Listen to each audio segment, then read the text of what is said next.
안녕하세요, 루지입니다. 최근에 레이 달리오 그리고 조르지 가문이 얘기했던 그런 얘기들을 혼합해서 제 비유와 맞춰서 얘기를 해보고자 합니다. 먼저 레이 달리오가 이런 얘기를 했습니다. 당신이 인플레이션에 키를 건다면 고정금리로 장기 대출을 가져가라고요. 인플레이션이라고 하는 것은 화폐 가치가 떨어진다는 거죠. 인플레이션이 발생한다는 것은 정부가 그만큼 긴축을 할 수 있는 룸을 더 가져간다는 얘기죠. 즉 금리가 더 내려간다에 배팅하는 게 아니라 지금 금리에 만족을 하고 고정금리로 묶는 게 더 나은 선택이 될 수 있다는 겁니다. 어차피 인플레이션은 계속 발생할 거고요. 내가 그 수준에서 만족하고 금리를 묶어버리면 앞으로 인플레이션이 발생함에 따라 그 차익분을 우리는 먹을 수 있다는 거죠. 예를 들어서 금리가 지금 2%인데 인플레이션이 뭐 연평균 5% 일어난다고 하면 인플레이션 5%에서 금리 2%를 빼면 그 3%를 이제 예전에는 은행이 가졌다고 하면 은행에게서 그 담보대출 모기지를 받은 사람에게 이전이 된다는 거예요. 그 차익분이. 따라서 우리는 더 욕심을 부릴 게 아니라 고정금리로 묶어서 갈 필요가 있다는 거죠. 물론 금리가 더 떨어질 수도 있어요. 경기가 더 최악으로 치닫는다고 하면 금리가 더 아래로 내려갈 수도 있겠죠. 근데 그만큼 인플레이션 압력이 더 크기 때문에 또 반대로 급격한 금리 인상이 또 초래될 수 있다는 거죠.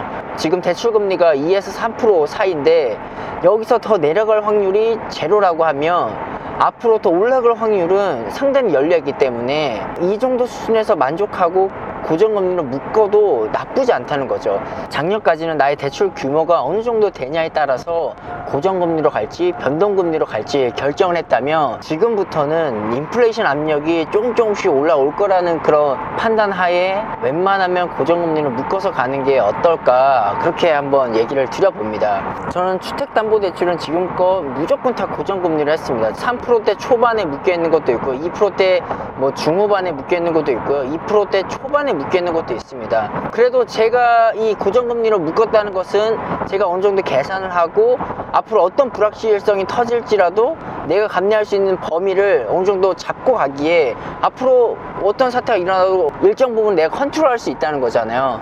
여러분들도 담보대출을 지금도 일으키고 계시겠지만 앞으로 선택하실 때 금리가 더 아래로 내려갔을 때 내가 손해보는 그 갭보다 앞으로 어떤 불확실성이 일어나서 그 금리가 한 번에 위로 튀어가지고 상단이 없는 그 수준, 예전처럼 뭐 7, 8% 갈 일은 없겠지만 아래보다는 위로 더 이 상단이 열려있기 때문에 여러분들이 선택하실 때 고정금리로 한번 고려해야 되는 그런 시기라고 저는 봅니다. 그리고 레이 달리오가 이전에 이런 얘기를 했죠. 인플레이션이 발생한다는 것은 자산가들의 자산 가치를 올린다라는 뜻이고, 그 말은 즉 빈부격차를 확대시킨다. 따라서 이 둘의 갭을 메우기 위한 정책들이 나올 것이고, 그 정책들의 이면에는 포퓰리즘이 서려 있을 것이다.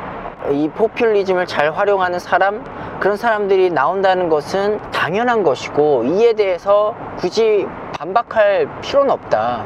굉장히 자연스러운 현상이다 라는 식으로 얘기는 했는데, 저는 여기에 대해서 100% 공감을 합니다. 사실 우리나라뿐만 아니라 모든 나라가 지금 다 이 갭을 메우기 위해서 경제 위기 국면을 벗어나기 위해서 굉장히 많은 노력을 하고 있고, 가장 대표적인 게 금리를 다운시키는 거, 그리고 돈을 많이 푸는 거, 즉 자산 가격을 다 올리는 정책들을 쓸 수밖에 없는 거예요. 금리를 내리고 돈을 많이 푼다고 해서 막 돈 풀어가지고 다 나눠주네 어떡하냐 라는 게 아니라 오히려 거기에 올라탈 생각을 하는 게 더 빠르다는 입장이에요. 뭐 정부가 뭐 돈을 마구마구 푼다고 해서 저도 처음에 진짜 큰일 났다라고 생각했는데, 결국은 우리가 포지션을 그에 반대되는 쪽에 잡고 있으면 큰일 났다가 아니라 사실은 수혜본 입장이 되는 거죠. 조금 더 현명하게 재빠르게 움직일 필요가 있지 않나 그런 생각을 해보고, 그래서 지금 진짜 부자들은 그냥 조용히 살고 있는 거죠. 저처럼 이렇게 어중간한 사람들만 이렇게 유튜브에서 이런 얘기를 하지, 찐 부자들은